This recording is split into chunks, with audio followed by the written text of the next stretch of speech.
Assalamualaikum dan salam sejahtera. Untuk video pada kali ini saya akan kongsikan tentang review gerakan hala tuju cat SCPO untuk sesi dagangan pada 19 hingga 20 Februari 2026. So perkongsian ini adalah sekadar pembelajaran semata-mata. Okay? So semoga sedikit sebanyak dapat memberikan manfaat kepada rakan-rakan trader yang menontonnya. Okay, jika belum ada akaun trading SCPO dan berminat untuk buka akaun trading dengan Phillip Capital, dan juga boleh dapatkan 25% quarter margin, boleh klik link di bahagian description di bawah video ini. Okay. Buat masa ni, semasa video ni dibuat, full margin untuk SCPO adalah sebanyak RM6,000. So kalau quarter margin adalah sebanyak RM1,500. So minimum modal untuk trade SCPO uh, buat masa ni lah, setakat video ni dibuat adalah sebanyak RM1,500. Cuma untuk buffer modal dan lebih lapang, at least kena ada dalam RM2,000 dalam trading account. Satu lagi, kalau berminat untuk belajar dengan lebih mendalam tentang analisis teknikal trading SCPO, okay, boleh sertai kelas analisis teknikal trading SCPO yang diadakan dari semasa ke semasa. Okay. Untuk kelas trading SCPO ni kita akan belajar tentang teknik trade yang mudah difahami dengan win rate yang tinggi. Pertamanya kita akan belajar tentang setup rules dan SOP trade, setup dan reference candle punya validation, entry low risk dan high reward, dan akan dapat custom indicator trading view yang dibangunkan khas untuk mencari signal entry dan exit yang terbaik. Okay. Pembelajaran dan guide yang berterusan di grup Telegram. Okay. So memang bermanfaat lah kalau menyertai kelas analisis technical trading SCPO ni. Okay, sama juga untuk maklumat lanjut dan pendaftaran boleh klik link di bahagian description di bawah video ni. Okay, ini adalah chart SCPO pada 19 sehingga 20 Februari. Okay. Dia bermula daripada 19 Februari pukul 10.30 pagi dan dia berakhir uh, pada 20 Februari pukul 6 petang. Okay. Ini chart yang dah siap. Kita dah siap gariskan dia punya trend line, dia punya kotak SNR dan juga trading zone. So lebih mudah nak lihat dekat mana dia punya arah-arah SNR yang kuat. Okay. So untuk video ni saya akan kongsikan analisis daripada mula dia punya gerakan sehingga akhir. Okay.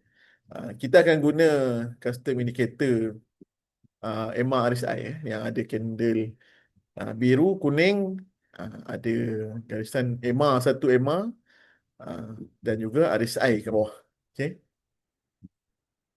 So first kali kita padam dulu lah garisan-garisan yang dah siap tu. Okay. So kita tutupkan indikator yang ke atas tu.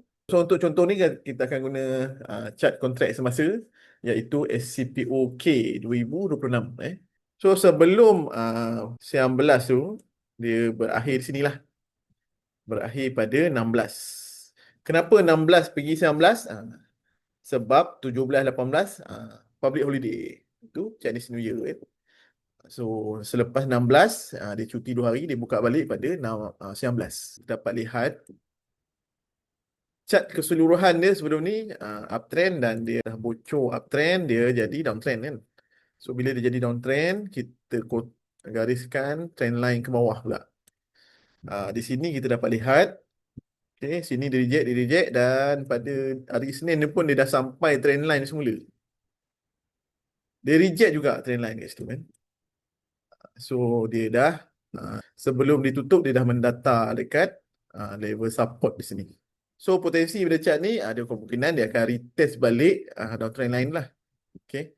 Dan kita dapat lihat juga di sini ada pattern double bottom. Mana datang double bottom tu, ada di sini. Adakah dia akan ke sana? Dia untuk dia siapkan double bottom tu, dia kena breakout neckline ni lah. So daripada situ kita boleh tandakan level neckline 4076. Support yang low ni lah 4008. Okay. Kalau kita tarik minor trend line dekat sini, okay, dia ada buat pattern macam triangle kat situ kan.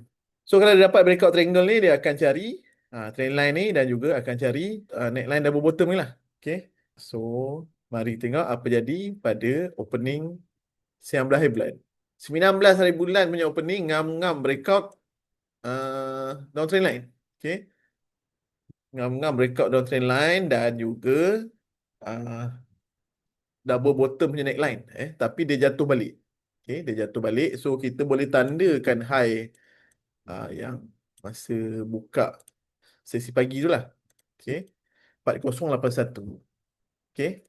Then tengok pukul 10.35 dia reject dan dia close di atas trend line juga. Dia retest balik lagi sekali trend line dan dia close di situ. Okay. So kita boleh tandakan candle yang bentuk hammer rejection ni. Kalau dia dapat breakup 4062, maka potensi untuk dia naik balik cari 4075 dan 4081. Okay, then dia breakout 4062 dengan candle hijau. Maka secara teorinya dia akan naik mencari 4075 dan 81 dan breakout. Mencari dan breakout. Okay. So bila dia breakout, dekat manakah aras target kita punya gerakan ni? Okay. So pertama sekali kita boleh guna double bottom punya aras target. Okay. Sebabkan double bottom dia sengit, maka dia akan ada dua dia akan ada dua aras target. Okay. Satu dekat sini dan satu dekat sini. Okay, tukar color lah. So kita boleh clone buat naik atas. Yang pertama, clone yang satu, bawa naik atas juga yang kedua. Sebab dia pattern double bottom. Okay, so first target kita adalah di 4140. Second target kita adalah di 4166. 4140 dan 4166. So, mari kita tengok apa dia nak buat. So, dia naik, dia jatuh. Sampai. Sampai aras target 4140. Okay. So, bila dah sampai aras target 4140 tu, adakah dia akan cari 4166? Okay. Di sini kita dah boleh tarik trend line kat situ. Minor trend line. Tu. Okay. Minor trend line. Satu lagi dekat sini. Satu lagi trend line yang dekat atas. So dari sini tu nampak dia ada buat pattern rising wedge kat situ kan. Rising wedge. So kalau dia tak dapat pergi 4166 dan dia reject 4140 dan dia bocor 4120, itu rising wedge punya low dekat sini, maka ada potensi untuk dia buat pullback ke bawah. Ya, di sini dia bocor. Okay. Sini dia bocor. So bila dia bocor dekat sini, maka validlah rising wedge tu. So di sini kita boleh cari entry sell.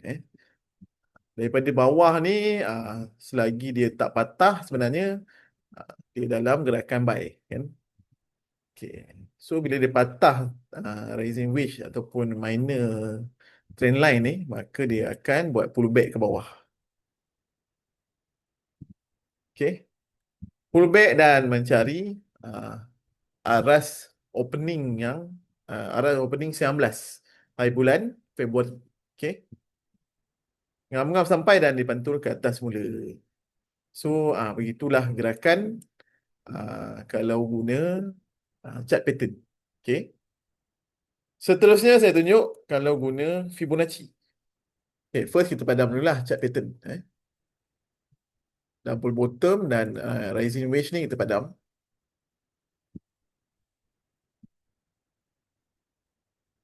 Okay.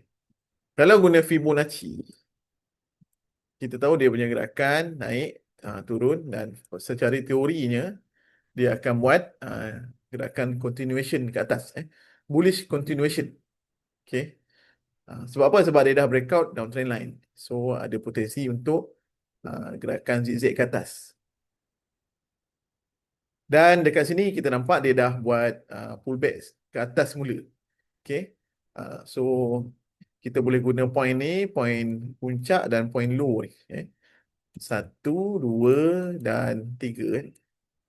Untuk kita tarik Fibonacci.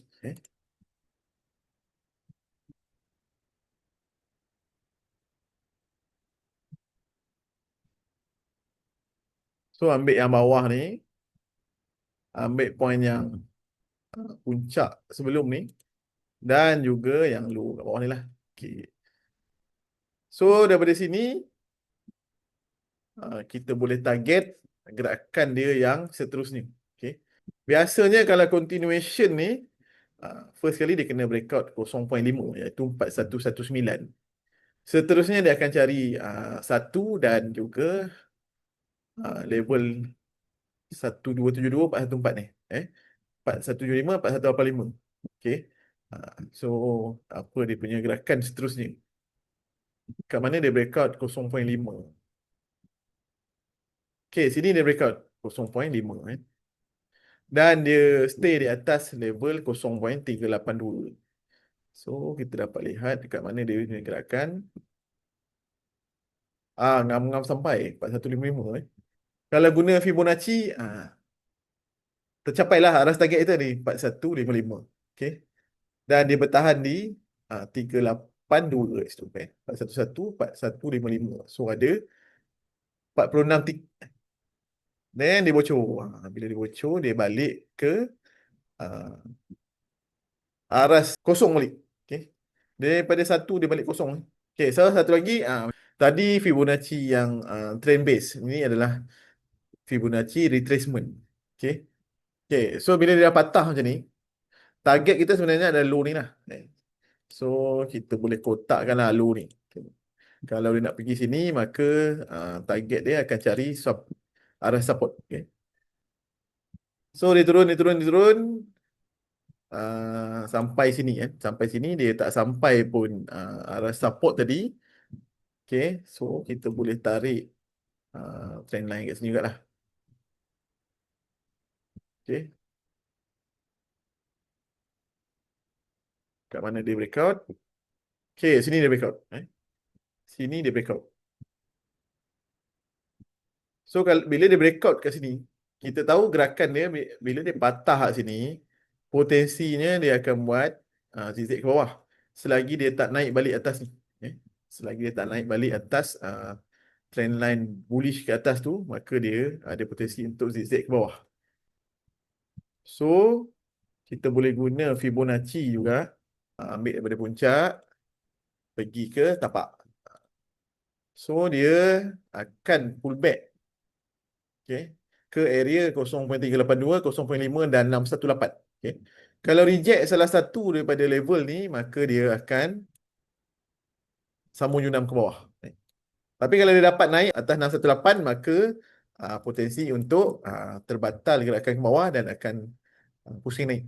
Okay. Sebab apa? Sebab 618 ni adalah di atas level trendline yang patah. So apa jadi selepas tu? Dia sampai 0.5, dia reject. So ngam-ngam sampai 0.5, reject dan sambung jurang ke bawah. Seperti teori gerakan yang tadi lah. Dia turun, naik, turun, zigzag ke bawah. Ini kalau guna Fibonacci. Okay. Satu lagi kalau kita guna indikator. Okay. Kita guna indikator EMA RSI. EMA RSI di mana dia ada candle biru dan kuning. Biru adalah candle high, kuning adalah candle low. Dekat sini dia ada sesuatu yang terbalik apabila candle low di atas candle high.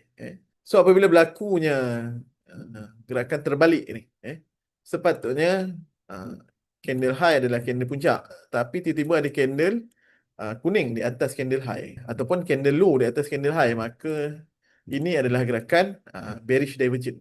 Okay. RSI membuat low ke bawah, tetapi harga membuat high ke atas. So RSI membuat higher low, harga membuat higher high. Okay. So bila berlakunya mencapah ni, maka gerakan bearish divergent.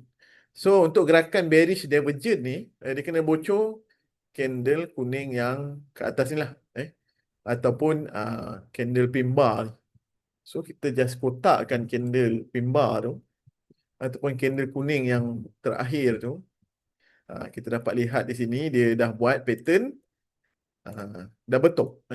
Dia retest semula high candle yang pin bar ni, and then dia bocor. So sepatutnya entry sell yang terbaik adalah dekat area sini. Entry sell yang terbaik adalah dekat area sinilah. Secara teorinya berdasarkan indikator. Kenapa bukan dekat sini? Kenapa bukan dekat sini? Sebab apabila candle biru ataupun candle R ataupun candle resistant dapat dipecahkan, candle resistant yang terakhir akan jadi aras RBS. Aras resistant become support. Okay. So candle ni akan jadi aras resistant become support. So kita dapat lihat di sini bila dia bocor, dia pantul dekat RBS. Ini adalah RBS. Ini adalah R. Resistant, ini RBS. Resistant become support. So bila dia jatuh, dia pantul kat sini, dia pusing naik balik. And then dia buat gerakan double top. Sebab apa double top? Sebab level yang sama tapi RSI ke bawah. Okay. So double top dan bearish divergent. So sini dia adalah aras terbaik untuk mencari entry sell. Okay. Tapi tetap juga selagi dia tak bocor RBS ni, dia masih ada potensi untuk pusing naik. So tu dia ngam-ngam sampai half candle saja, and then keluar satu lagi candle pin bar doji, dan dia pusing naik dan breakout ke atas. Bila dia breakout ke atas, dia ada candle biru, ada candle biru. Okay.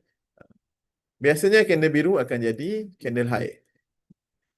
Kalau dia tak dapat lepas candle biru, maka itu akan jadi aras puncak. Okay. Sama jugalah kat sini.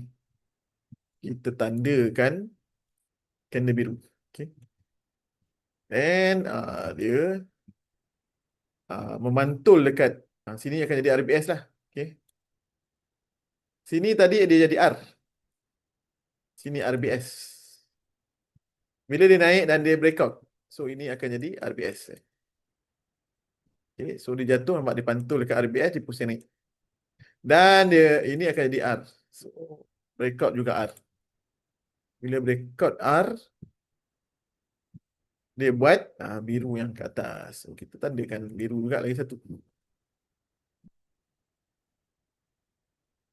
Okay. Mana dia bocor biru? Kat sini. Bila dia bocor biru ni, sini akan jadi entry sell yang terbaik juga situ. Okay. Entry buy kat mana? So entry buy sebenarnya dekat area sini. Bila dia crossing up balik garisan EMA, di situ adalah setup entry buy. Untuk entry sell, dia reject biru dan dia bocor EMA. So dia akan mula jatuh. Lepas tu dapat dia cross up balik EMA, dia naik balik. Tapi bila dia naik balik, dia terkandas di zone RBS.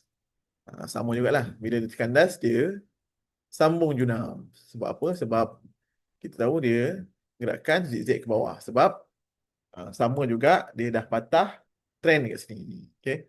So gerakan yang naik ni, dia retest RBS, dan di situ juga ada candle warna biru. Biru adalah candle high. So candle high bertemu R, maka strong lah R tu. Dan dia jatuh balik. Okay. So kalau guna indikator ni pun sangat jelas lah untuk trade. Okay. Sebenarnya indikator ni kalau dia ada satu lagi color dia ada color hitam dan purple. So kalau entry buy apabila munculnya candle purple. Okay. Entry sell apabila munculnya candle hitam dan candle hitam tu valid. Okay. Sama juga candle purple kena valid, candle hitam pun kena valid. So bila jatuh, candle kuning buat support, candle purple trigger untuk bullish ke atas. So dia pusing naik. Apabila purple ni valid, dia naik atas, saya rasa 14 tick tak silap 21 tick. Lebih 14. Kenaikan sebanyak 21 tick. Walaupun dia pullback tapi 21 500 juga kat sini. So and then dia jatuh, dia reject. Kalau kita nak masuk kat hitam ni pun, okay, hitam ni valid, dia balik support 14. Sini yang 14. Atas 21, bawah 14. Atas 25, bawah 14. Lepas tu hitam ni valid lagi. Okay. So, kat bawah 21 lagi. Banyak dia punya peluang kalau guna indikator EMA RSI. So begitulah secara teorinya. Sini pun sama apabila purple ni valid, kat area mana dia valid sini dalam 16 tick kenaikan. Dan kita tahu bila dia masuk dalam zone ni akan jadi RBS. So bila RBS candle biru, so R yang kuat di situ dia reject. So dia jatuh balik. So begitulah secara teorinya analisis gerakan chart menggunakan chart pattern, Fibonacci dan juga custom indicator. Okay. Memang sangat lumayan dia punya reward sebenarnya. Kalau kita tengok kat sini, masa dia naik ni ke atas ni berapa? 56 tick. Okay. Lepas tu masa dia pull back seketika ni pun 29. Lepas tu dia pull back balik ke atas sampai sini 29. Kalau sampai sini 35. Okay. Banyak banyak. Bila hitam ni valid dia turun bawah pun 30 tick. So sebenarnya boleh buat profit dengan lumayan lah dalam trade SPO ni. Yang penting kena faham dia punya direction dan di manakah setup entry dan exit yang terbaik. Okay. So terima kasih kerana menonton video ini. Jika berminat untuk belajar setup rules dan SOP trade, boleh sertai kelas analisis technical trading SCPO. Belajar tentang setup rules dan SOP. Okay, dia ada banyak setup rules dan SOP. So ini akan dapatlah kalau sertai kelas. So lebih jelas nak tengok dekat mana nak beli, dekat mana nak jual. Okay. And then akan masuk grup Telegram yang aktif dengan perbincangan dan pembelajaran serta guide hala tuju gerakan chart dari semasa ke semasa, dan juga channel pembelajaran Telegram yang ada custom indicator trading view. Dalam tu ada setup rules SOP trade, ada video-video pembelajaran dan rakaman video kelas yang terdahulu. Okay. So setiap yang menyertai kelas analisis technical trading SPO akan dapat akses untuk sertai grup Telegram dan channel pembelajaran. Okay. So, terima kasih banyak kerana menonton video ini, iaitu video review gerakan hala tuju chart SCPO untuk sesi dagangan pada 19 hingga 20 Februari 2026. Okay. Saya tunjukkan contoh, 3 contoh. Satu contoh trade guna chart pattern dan trend line. Okay. Seterusnya guna Fibonacci dan akhir sekali guna indikator. Okay. So, terima kasih banyak. Semoga sedikit sebanyak memberikan manfaat kepada rakan-rakan trader yang menontonnya. Jumpa lagi di video yang akan datang. Sekali lagi terima kasih kerana menonton dan selamat berdagang.